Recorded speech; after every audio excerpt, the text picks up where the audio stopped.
Bem quietinha. Mas Deus vai falar conosco nesta tarde. Nós estamos nos finais dos tempos, né? A cada dia que passa, a gente sabe que o dia da volta do Senhor se aproxima. Então, nós precisamos estar preparadas. E a gente precisa estar no centro da vontade do Senhor. E, principalmente, cumprir o ID do Senhor. É bom estarmos aqui só em irmãs da igreja para nos fortalecermos com essa palavra. O ID do Senhor não foi para alguns, o ID do Senhor foi para todos. Para o tímido, para aquele que não sabe falar, para o idoso, para o novinho, para a senhora, para o Senhor. Então, se o ID foi para todos, nós precisamos estar preparadas para cumprir esse ID do Senhor. E eu queria falar um pouquinho com vocês sobre o desafio da gente ser uma mulher, de ser uma obreira na casa do Senhor e não perder a doçura de ser esposa e mãe, que somos por essência. Algumas não tiveram a graça de ter um filho seu, mas ela já foi mãe de um sobrinho, de um afilhado. Às vezes ela é mãe da mãe, do pai, não é? Mãe do esposo. Então, de uma forma ou de outra, todas nós acabamos sendo mães no decorrer da nossa vida. Somos mãe de alguém, não é? Não somente dos filhos. E é um grande desafio a gente ser essa mulher obreira e conciliar tudo aquilo que nos rodeia. O dia está passando assim, o ano está passando assim, parece que foi ontem a virada do ano e nós já estamos no final de maio, não é? Então, a mulher tem muitos afazeres, a mulher conquistou muitas coisas e agora ela tem que trabalhar fora e dar conta de tudo que ela já fazia dentro de casa. Porque mesmo que nós temos uma secretária para fazer o nosso trabalho, se não houver o gerenciamento da dona de casa lá dentro, nada funciona. Então, nós acumulamos muitas coisas, muitas tarefas para a nossa vida. E nós temos que cumprir o ID do Senhor. Então, eu queria refletir um pouquinho sobre isso. E eu queria ler com vocês uma palavra que está registrada em Gênesis 2, o capítulo 18, que diz assim: Disse mais o Senhor Deus, não é bom que o homem esteja só. Far-lhe-ei uma auxiliadora que lhe seja idônea. Vocês já pararam para pensar que quando Deus começa a criar o mundo, tudo que Ele cria, Ele fala, e viu Deus que era muito bom? Viu Deus que era bom? A primeira coisa que Deus falou que não era bom, era o homem viver sozinho. Então Ele criou a mulher para ser auxiliadora. E essa palavra auxiliadora em hebraico está escrito ezer, que é para ajudar mesmo, auxiliar, estar do lado. E não foi por acaso que o Senhor tirou a mulher da costela, para estar do ladinho mesmo do homem, não é? Não é para estar na cabeça, mandando, sendo superior, como algumas feministas dizem, mas também não é para ser escrava. Ele não tirou dos ossos do pé. Então nós somos para ser companheira, estar do lado, ser aquela que ajuda, aquela que auxilia. E apesar de muito tempo, por muito tempo, a mulher não ter direito a nada, não ter direito de fazer nada, não ter voz ativa, Deus sempre se preocupou com a mulher durante a criação. E se nós pararmos para ler a Bíblia, passarmos, nós vamos ver grandes mulheres que fizeram grandes coisas para Deus, né? E às vezes você pode parar e pensar, mas eu não tenho a eloquência para falar, eu não tenho liderança, eu não posso ser uma Esther, eu não posso ser uma Débora, eu não posso ser uma mulher tão grande. Deus me fez simples, me fez humilde. Mas na Bíblia também tem mulheres muito simples, como Dorcas, não é? Que simplesmente costurava e fazia roupas para vestir as viúvas, não é? E o dia em que ela morreu, ela experimentou a coisa mais maravilhosa que foi ressuscitar, não é? Então,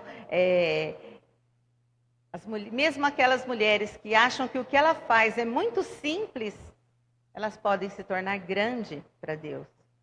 Então a Bíblia está permeada de coisas e de mulheres que fizeram algo para o seu Deus, não é? Então esse grande propósito da criação da mulher foi para estar do lado.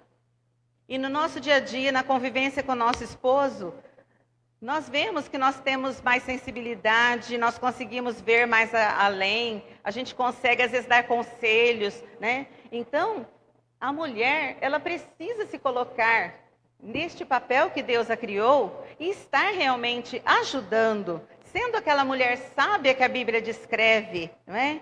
E sendo companheira, sendo mesmo ajudadora do seu marido em todas as áreas da vida dele. E às vezes a gente tem um marido turrão, não é? Algumas mulheres têm um marido turrão. É fácil falar, de fazer, quando a gente tem um marido convertido, um marido que é uma bênção, não é?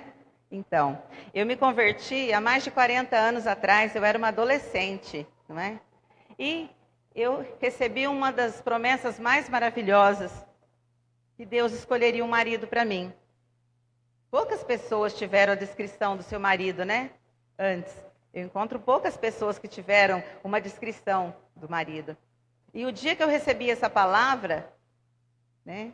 A irmã falou assim, eu estou vendo o seu marido, ele está de chapéu, uma fivela desse tamanho, bota, uma camisa cheia de franja. E eu era uma menina muito metida, bem arrumadinha. Falava, Deus me livre, você está me descrevendo um peão. Você acha que eu vou casar com um peão? Detesto o rodeio, né? Detesto o rodeio, não gosto disso. E eu não acreditei nessa palavra. E por várias vezes em que eu fui buscar oração, porque eu ia escondido do meu pai. Não foi fácil para mim. Deus quer dar as bênçãos para a gente, mas nós temos que conquistar. Tudo é conquistado, batalhado, joelho no chão. Nada vem para a gente de mão beijada. E muita gente recebe uma palavra e fica lá esperando. Deus prometeu, Deus vai me conceder, não é? Então eu ia na igreja escondido dos meus pais, desde os 12 anos de idade.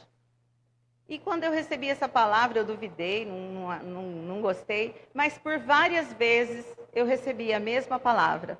Até que um dia a irmã pegou, escreveu um bilhete. Ela tinha amizade com a minha mãe. Minha mãe só não gostava do fato dela ser evangélica, né? Mas tinha amizade com a minha mãe. E ela chegou em casa com o envelope e falou assim, olha, guarda esse envelope aqui, que um dia eu vou mandar você abrir. Minha mãe guardou numa gaveta de chave, né?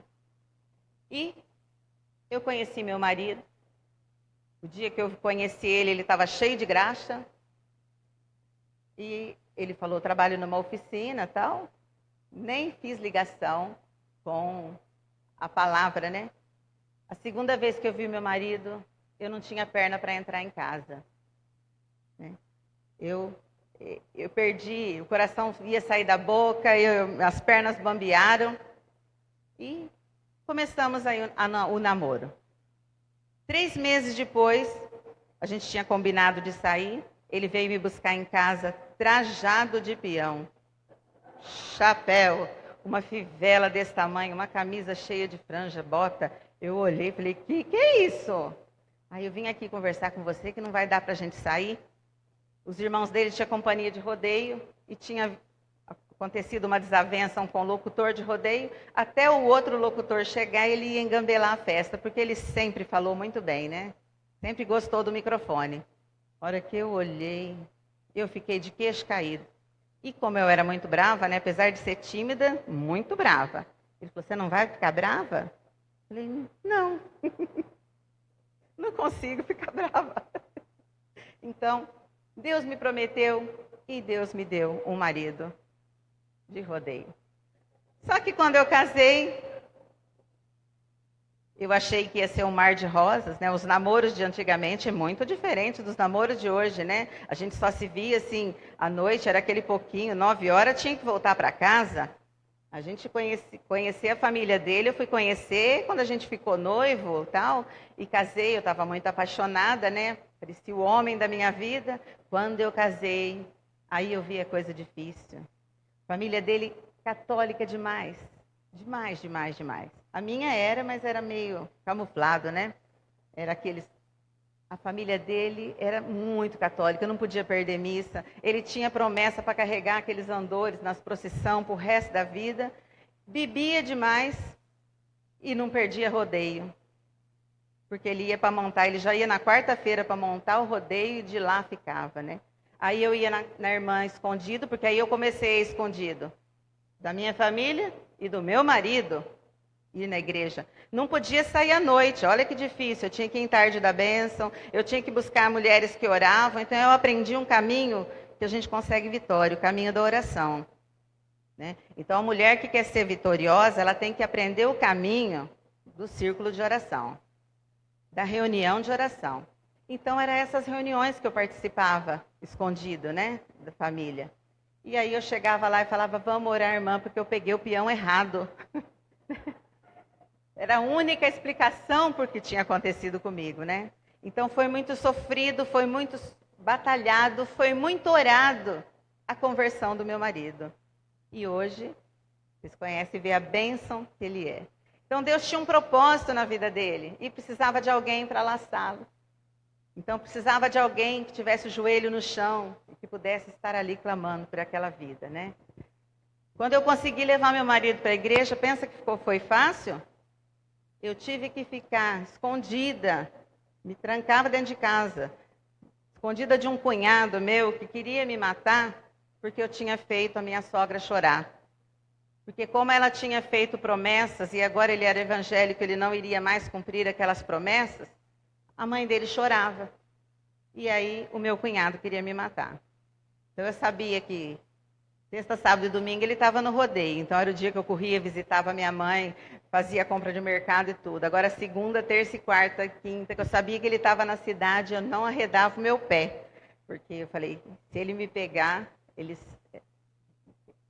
eloquente demais, eu falei, pode acabar me batendo, né? Então, tudo na vida da gente é muito sofrido, muito conquistado. E pensa que foi facinho? Eu cheguei uma vez a chegar na casa do meu pai e pedir para voltar. Falei, pai, eu não estou aguentando meu casamento. Né? E meu pai, que era um paizão para mim, que sempre foi um pai maravilhoso, daquele de pegar no colo, até depois de casada. E aí ele falou assim, mas quando você foi casar, eu perguntei se você tinha certeza, se era isso que você queria, né? E você falou que estava apaixonada.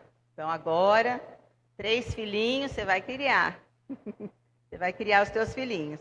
Então, quando eu vi que nem o meu pai me queria mais, eu caí num desespero. Aí, joelho no chão.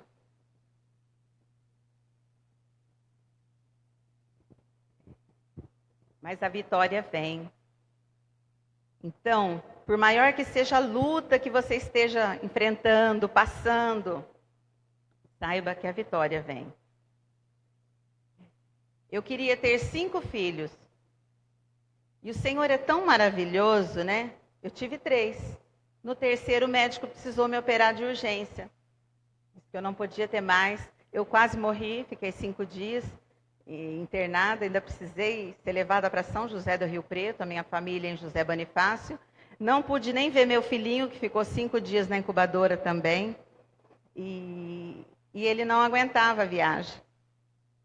Ele nasceu prematuro e ele não aguentava a viagem. E eu lá nem sabia se meu filhinho estava vivo. Mas o Senhor é aquele que ouve os desejos mais íntimos do nosso coração. A palavra do Senhor diz, agrada-te do Senhor e Ele satisfará o desejo do teu coração. Então, eu tenho 5 filhos hoje. Eu tenho um que eu adotei com 10 anos e é um grande desafio. Para a minha vida, está com 19 agora.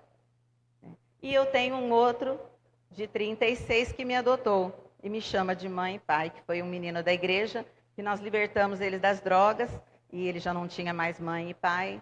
E até hoje ele mora lá e ele me chama de mãe, ele chama de seu de pai. E tudo que ele vai fazer, ele vem consultar a gente. Então, Deus se agrada da gente e concede os desejos mais pequenininhos do nosso coração. Aqueles que um dia você sonhou e colocou um dia nos pés dele. Então, ele é um Deus que responde orações. vem tudo assim maravilhoso? Não. Esse filho que me adotou foi um desafio muito grande conseguir libertar ele das drogas, né? Hoje está uma benção. Esse que eu adotei, que foi num instinto assim maternal que aflorou, ele era meu aluno e um menino que durante aquele ano todinho, a mãe é matogrossense, chegou em Sebastianópolis, e esse menino foi meu aluno durante aquele ano e eu cuidei dele, assim, porque ele chegava morrendo de fome, machucado, espancado, e a gente acionava conselho tutelar. Tinha dia que ele falava assim, eu não quero ir embora, porque eu vou chegar em casa e vou apanhar. Então, a gente arrumou o lugar no projeto para ele ficar e eu ficava monitorando. Era um menino arteirinho que eu tinha que monitorar até se tinha ido no projeto ou não, ainda bem que o município é pequeno, né? Senão ele ficava perambulando pela rua. Chegava na escola, ele comia 4, 5 pratos de comida e ficava até ansiado, assim, né? Falava, mas não precisa comer tanto assim. Ele falava assim, mas eu só vou comer amanhã aqui na escola. E o dia que o conselho tutelar foi tirar ele da mãe, porque não tinha mais condições de deixar com ela, eles não tiram de dentro da casa para a criança não traumatizar mais, porque a mãe não quer, não vai fazer nada para segurá-lo, né? Então eles vão com aquela sensação, nem a minha mãe me quer. Então eles vão tirar a criança de outro lugar. E eles foram na escola. Quando eles foram na escola, eu falei, de jeito nenhum. Um menino com 10 anos, moreninho, ele era tudo manchado, porque tinha virose, verme, magrelo, né? Barrigudinho, aquele cabelo que a mãe dele cortava de qualquer jeito, assim. Tinha dia que eu tinha dó, levava em casa e passava a máquina. E eu falei, ninguém vai adotar esse menino. Não, fala pro juiz que eu vou ficar com o menino. Aí o conselheiro falou, então tá, mas você não pode levar ele para casa. Manda ele para o projeto, então, e eu vou pedir para o juiz. Meu marido fazia faculdade na época. E eu falei, meu Deus, o que eu fiz? Estou aqui na escola, 8 horas da manhã, não tinha celular, né, para falar naquela época. Eu falei, como é que eu vou avisar meu marido? Vou chegar com esse menino, nem perguntei ao marido se quer ou não. O que nós vamos fazer? Né? E quando eu cheguei meio-dia, eu falei, eu já fiz uma besteira. Né? Eu pedi a guarda de um menino aí, daquele meu aluno. E a gente tinha tido uma profecia um tempo atrás, que meu marido teria um grande comércio. O irmão que entregou para ele a profecia falou assim, eu estou vendo um luzeiro assim grande, um negócio assim de um comércio, parece um outdoor. E chama Lucas o negócio, mas não sei o que é. Né? Então a gente falava, Lucas, não tem Lucas nenhum na minha casa, não tem Lucas nenhum na família, esse negócio. Falei, de certo a gente vai comprar um comércio pronto, né? Já tem esse nome, depois a gente muda. Aí quando eu contei para o meu marido, para os meus filhos, não, ali neles, não, se você pediu a guarda, a gente vai, você decide, não, a gente vai cuidar do menino. Aí meu filho falou assim, ô mãe, como é que chama o menino? Eu falei, chama Lucas. Oi, é nosso, mãe, o menino é nosso, mãe. A profecia que o pai recebeu. E aí nós ficamos com esse menino, né? Uns 8 meses depois, ele já estava no meu nome, porque teve 3 audiências de conciliação e a mãe não compareceu em nenhuma. O juiz me deu a adoção mesmo definitiva, ele tem o nosso nome. Agora, pensa que é fácil? Só porque eu queria ter 5 filhos, Deus me deu e seria uma maravilha? Não. Esse filho é rebelde. Esse filho dá trabalho. O que meus 3 filhos nunca deram de trabalho, porque foram 3 crianças que cresceram assim no altar e nunca vi meus filhos brigando um com o outro. Eu nunca apartei uma briga. Os meus filhos liam Bíblia, estudavam nos primeiros da classe, tinha só elogio, era uma bênção. O Lucas, aquele caderninho lá, o livro de assinar advertência na escola, meu marido assinou inteirinho. Acabou o livro, sobre outro, né? Então, todo dia o Lucas dava trabalho, o Lucas faz arte na escola. Então, é um menino que a gente tem que ficar assim, 24 horas por dia, ligado, cuidando dele. O ano passado, logo depois que ele saiu da usina, Clélia, que ele trabalhou ali 3 meses na usina, achou que estava muito bom, quando foi contratado, eu não sei o que ele aprontou, né? Foi mandado embora. Ele quis voltar com a mãe biológica.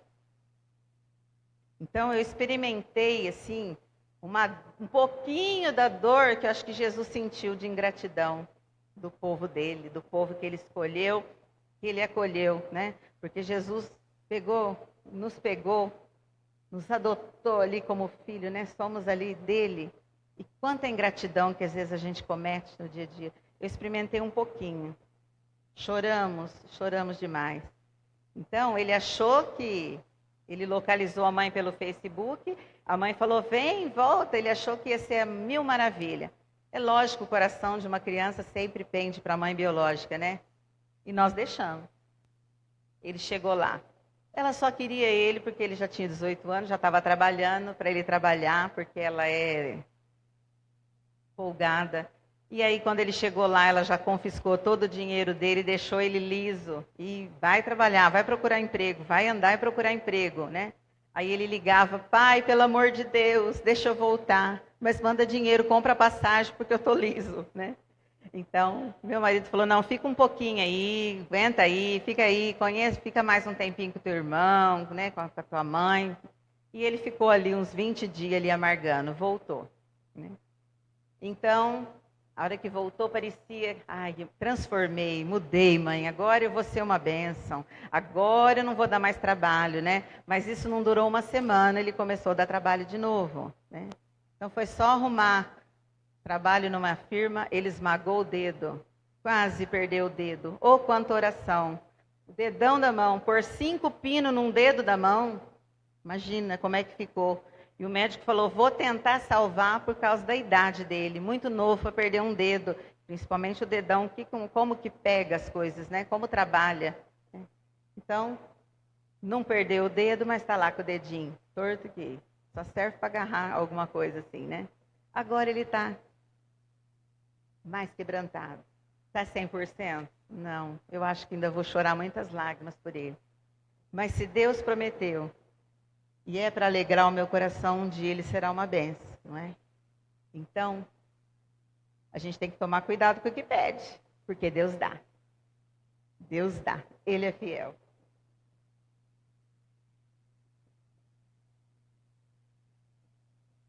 Mas voltando para o nosso desafio aqui, eu queria falar para vocês que a gente, apesar de estar na igreja e envolvida, engajada na obra de Deus, a gente não pode perder a essência que Deus criou em nós.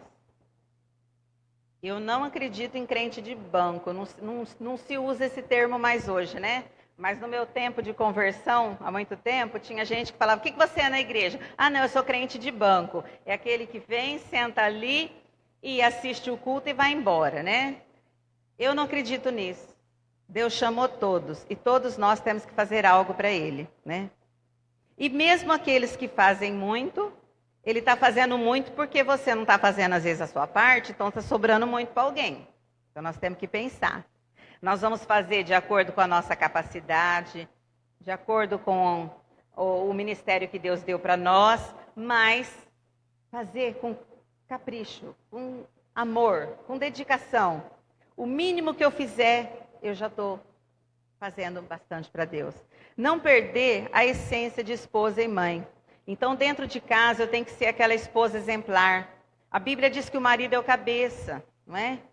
A submissão de Deus não é uma submissão cega. A submissão de Deus é uma submissão inteligente, de quem reflete, pensa, pode ter uma opinião diferente, mas dialoga e vê qual é o melhor para agir agora. Não é todas as vezes que o meu pensamento está certo. Não é todas as vezes que vai ser do meu jeito, não é? Então, aquele que convive com outras pessoas tem que conviver na troca, né? na liberação. Então, agora vai ser do seu jeito, depois vai ser do meu jeito. E conviver na igreja com as irmãs também é assim. A gente não pensa todas iguais. E a cada momento nós temos que decidir qual é o melhor jeito para aquele momento. Assim também é no lar. Então eu tenho que ter uma submissão nos padrões bíblicos, uma submissão inteligente, uma submissão daquela mulher que está ali companheira. Então não vai ser do jeito que eu pensei, mas nem por isso eu vou cruzar os meus braços, eu também não vou ajudar, não vou fazer nada, não vou querer fazer nada, deixa se lascar. Não. nós somos companheiras dos nossos maridos. Porque quando a gente vai fazer do nosso jeitinho, ele também tem que ser companheiro nosso, não é? Não podemos perder a essência de mãe, do dever de criar os nossos filhos nos caminhos do Senhor. Que essa é uma obrigação da mulher e que hoje estamos delegando para as escolas, para a escola dominical, para o cultinho da noite. Então a criança vai para a escola e a mãe às vezes fala, eu trabalho fora, nem tenho tempo. Então muitas vezes acha que a escola que tem que ensinar os bons costumes, moldar o caráter da criança. Não, tudo isso tem que ser feito em casa. A educação religiosa não compete só à igreja, só às tias que estão cuidando ali do seu filho. Em casa nós temos que passar as nossas lições bíblicas para os nossos filhos. Nós temos que saber que nós ensinamos pelo exemplo, e o exemplo fala mais do que palavra. Não adianta eu falar para a criança fazer uma coisa e ela vê eu fazendo outra. O meu exemplo ensina, né? A criança nos imita. Então nós temos que estar sempre ali do lado, complementando aquela educação que ele está recebendo ali na escola, não é? E sabendo que convivermos umas com as outras vai nos trazer em certos momentos dores e sofrimentos. E entender uma coisa, que eu gosto de usar um termo bem simples para entender, para ilustrar. Na igreja não tem panelinhas. Às vezes a gente chega e vê um grupinho de irmãs mais chegadas, outras aqui mais chegadas, não é? Mas isso não é panelinha, não deve ser. A Bíblia descreve a igreja como o corpo de Cristo.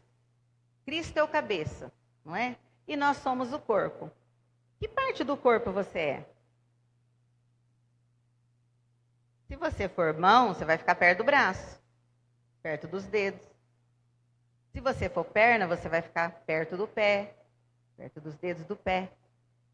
Então, são ministérios que Deus coloca junto. Então, são pessoas de afinidade, porque elas se ajudam. E se eu for mão, mas eu quero ficar perto da perna. Eu gostei daquela irmã ali, ela é perna, mas eu sou mão, mas eu quero ficar perto da perna. E eu pegar e pôr minha mão aqui perto da perna. Aí eu tenho que andar. Como é que eu vou conseguir andar? Um pouquinho eu ando e daqui a pouco eu canso. Eu não vou conseguir desempenhar o meu papel. Daqui a pouco todo o corpo está sofrendo. Então é por isso que as irmãs, elas têm que pensar, orar e pedir para o Senhor revelar a elas qual que é o meu ministério. O que eu faço bem para o Senhor? E por mais simples que seja, irmã, saiba que você fazendo aquilo, você estará fazendo o seu melhor. E aí eu vou me cercar de pessoas que têm ministérios parecidos. Porque desta forma eu vou estar cooperando e a igreja vai andar. E tudo vai se encaixar. Não é? A gente gosta de chegar na igreja, está tudo limpinho, não é? Tudo cheirosinho, limpinho. E a faxineira da igreja, ela aparece no culto em evidência? Não. Ninguém nem vê, muitas vezes ninguém nem sabe quem que é a faxineira da igreja, não é? Mas é gostoso chegar ali no banheiro, ele está bem limpinho, cheiroso, não é? Não é? Então, não é só esse ministério da dança, o ministério da pregação, o ministério do louvor, que são ministérios que aparecem, que são importantes na igreja. Os mínimos detalhes. Muitas vezes, só as mães conhecem a tia que fica ali na escolinha fazendo o cultinho na hora do culto. Só quem tem criança pequena. E aquela tia, tadinha, ela perde todos os cultos. Chegou um pregador lá, internacional, mas ela está escalada lá. Né? E mesmo que ela quer esticar o ouvido dela para tentar pegar um pouquinho da bênção, as crianças estão fazendo algazarra, barulho, né? E ela acaba perdendo, né? Mas ela está fazendo uma grande obra. Ela está cuidando dos pequeninos do Senhor, não é? Então, irmãos, não importa onde você se encaixar no ministério de Deus, faça o seu melhor, faça com amor, faça com zelo, com dedicação. E se você até hoje não fez nada, você chega agora para as irmãs e fala assim, olha, eu quero me engajar em alguma coisa. Nem que for para lavar a louça ali, que algumas irmãs foram ali para a cozinha e ficaram ali, estão ouvindo por tabela, não é? É uma bênção e merece muito a nossa admiração e nosso respeito. Então, qualquer coisinha que você souber fazer. Ah, mas eu já estou tão idosa, o tempo já passou, não é? Mas, às vezes, ajudar a confeccionar uma lembrancinha para a igreja, aquela senhora de idade consegue. Porque eu sou do tempo ainda que a gente aprendia na escola educação para o lar. Eu tinha uma matéria. Eu aprendia a cozinhar, bordar, costurar a mão, fasear, remendar. E os meninos era educação para o trabalho. Eles aprendiam a instalar lâmpada, consertar tomada. Quem mais já teve essa matéria na escola? Porque eu tive essa matéria, né? Então, as irmãs mais antigas, elas sabem costurar, fazer algum detalhezinho, e às vezes elas podem ajudar em alguma coisa que vai ser útil. Então, irmãs, eu queria que vocês se engajassem mesmo. Eu queria que vocês já estão nesse propósito. Os dirigentes aqui da frente já estão nesse propósito de engajar vocês na obra e no trabalho. Então, entre em oração e pergunte ao Senhor, o que o Senhor quer que eu faça? Porque temos uma Votuporanga inteira para conquistar. Temos muitas igrejas aqui em Votuporanga. Eu não decoro números, mas o meu esposo, ele conversando com o pessoal do Conselho de Pastores, ele outro dia comentando o tanto de igreja que tem, o tanto o percentual de evangélicos que tem em Votuporanga. É muito pouco. É muito pouco. Tem muita gente para ser alcançada nesta cidade. E para alcançar estas pessoas, não pode dentro das igrejas, as irmãs, ou mesmo qualquer liderança, ficar perdendo tempo com briguinhas, com diz-me-disse, com alguma coisinha que me feriu, que me machucou. Vamos relevar. Nós temos o amor de Cristo no nosso coração, que nos ensina o perdão, que nos ensina o amor, né? Então vamos... aquela irmã devia estar nervosa, por isso que ela me falou aquilo, eu não vou nem ligar. Ela está precisando de ajuda e eu vou lá e vou ajudar, tá? Então vamos trabalhar assim. Tem pessoa que tem a linguinha mais afiada. Apesar de eu ser tímida, gente, eu sou brava. Eu não tinha pavio. Meu marido fala que agora eu tenho um paviozinho pequenininho, tá? Então, para vocês verem, quando pisa no meu calo, parece que a resposta está pronta. Eu nem queria falar, já falei. E depois que a palavra foi falada, ela machucou, ela magoou, não é? E adianta pedir o perdão? Pede perdão, a pessoa perdoa, mas já machucou. Então, não vamos nos importar com pequenas coisas. Vamos pensar assim, aquela irmã é assim. Eu já sei onde é que está o espinho dela, então eu não vou cutucar. Porque as rosas têm espinhos, não tem? Mas é uma das flores mais admiradas e uma flor cheirosa. É uma das flores que a gente mais gosta de ganhar, não é? O que a gente faz para pegar uma rosa? A gente olha onde está o espinho e se desvia dele, não é? Nós temos que olhar para o nosso irmão e ver a irmã assim, ó. É uma rosa cheirosa, mas eu vou olhar, ela tem aquele espinho.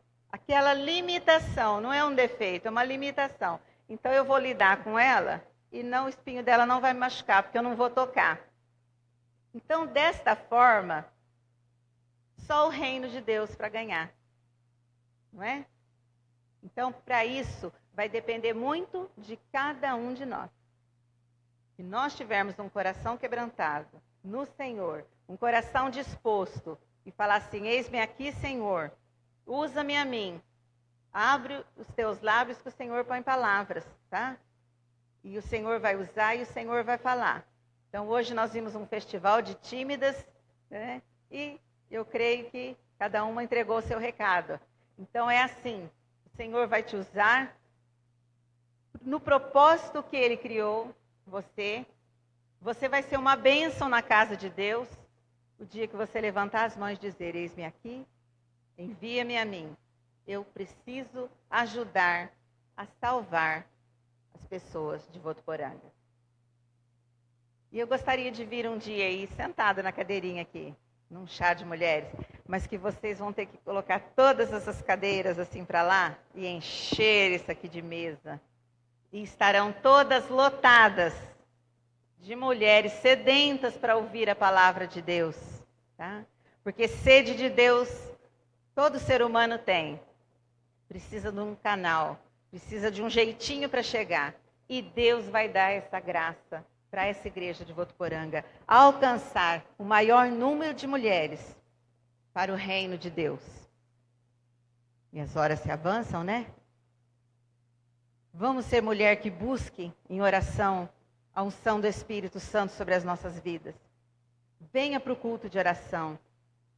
Esteja junto com as irmãs, orando. E Deus vai te capacitar. Ele vai te encher do azeite precioso.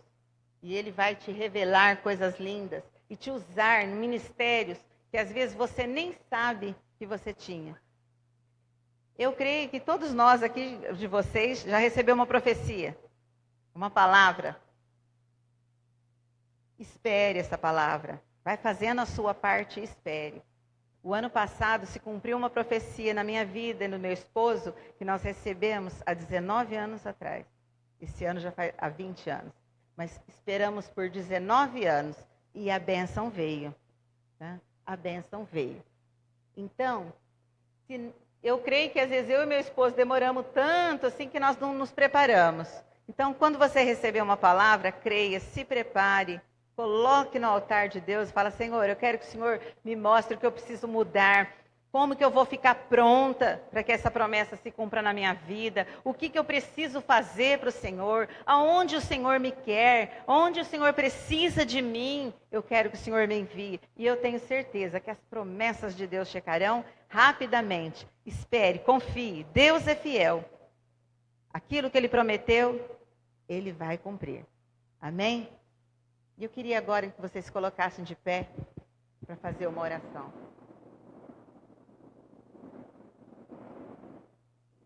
Senhor Deus amado, em nome do Teu Filho Jesus, nós nos colocamos aqui agora na Tua presença. Pai, queremos abrir o nosso coração a Ti. Pai, tira, Senhor meu Deus, de nós toda machucadura. Tira, Senhor meu Deus, toda angústia. Tira, Senhor, qualquer coisa que nos feriu e que esteja nos atrapalhando de Te servir melhor. Tudo aquilo que tem bloqueado, Senhor, a nossa vida, tem servido de empecilho, de amarra, de corrente, para que nós possamos estar libertas, Pai, nesta noite. Para que o Senhor cumpra, Senhor, em nossas vidas, aquilo que o Senhor planejou um dia, aquele dia em que o Senhor nos criou. Senhor Deus amado, enche, Senhor meu Deus, as nossas vidas com unção fresca do Teu Espírito Santo. Revela, Senhor meu Deus, a nós a Tua vontade, o Teu querer. Revela, Senhor meu Deus, no mais profundo do nosso ser, as profundezas da grandeza do Senhor e da Tua palavra. E usa-nos, Senhor meu Deus, como canal de bênção para cada irmão, cada irmã que o Senhor colocar em nosso caminho. Senhor, meu Deus, acende a chama evangelística, Senhor, no coração de cada uma de nós, para que a gente possa alcançar as pessoas, Senhor, que são Tuas, Senhor, meu Deus, e que estão neste mundo perdidas, Senhor, meu Pai.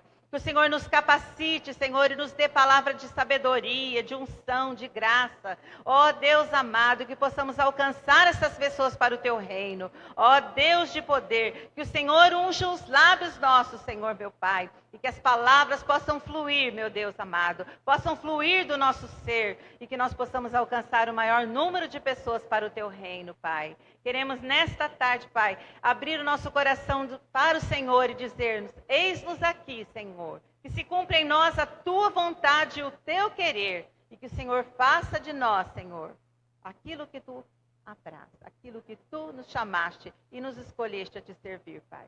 Em nome de Jesus, Senhor.